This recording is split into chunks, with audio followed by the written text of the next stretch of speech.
Video game reboots, a chance for developers to take series we know and love and do fresh things with them without fear of ruining continuity or following an old story.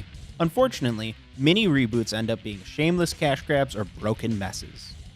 Hi, I'm Jacob from Gaming Buzz, and today we are looking at 10 reboots that rise above their peers to rival even the original games they are based upon. This is our top 10 best video game reboots. Before we begin, we publish great video game content almost daily, so make sure to subscribe.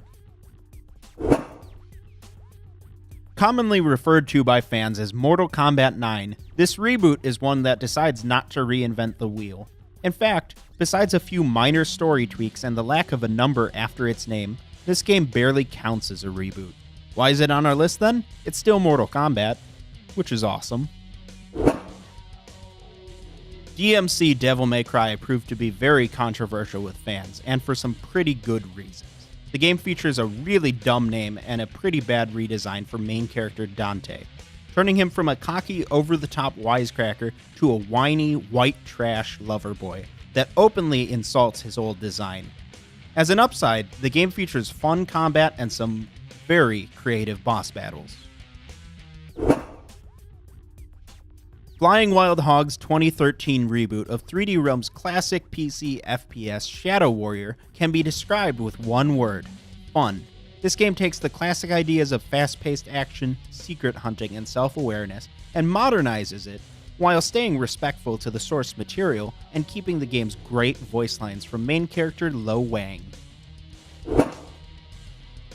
2010's Need for Speed Hot Pursuit calls back to the PS1 original and its sequel, two of the most beloved racing games of all time. Although it doesn't quite hit the high bar those games set, it does play very well with its great physics and nostalgic color palettes. Easily one of the most influential games of all time, id Software's Wolfenstein 3D is actually a reboot to a 1981 Apple II game called Castle Wolfenstein. The reboot ditches the original stealth-based top-down gameplay and replaces it with the FPS action we all know and love. Rebooting a series only a few years after the first game's release sounds like madness, but it was an incredibly good idea at the dawn of 3D gaming. Star Fox 64 is leaps and bounds above the original Star Fox and holds up really well today. Coinciding with the release of the Ratchet & Clank theatrical film, the tie-in game, also just called Ratchet & Clank, is 10 million times better than the lazy generic movie it is tied with. Ratchet & Clank, no, the game, not the movie. No, the new game, not the old one. Yeah, that one. Features stellar visuals and some very quirky weapons. One of the only games to fully utilize the power of the Super Game Boy, Donkey Kong on the Game Boy features not only remakes of the original arcade classic levels, but also a ton of new levels and new acrobatic moves for Jumpman to perform, like backflips, which are still used in Mario games today. Tomb Raider, it's one of those games that is good in a very nondescript way. The combat is good, exploration is good, story is good, environment's good. You got it? Good.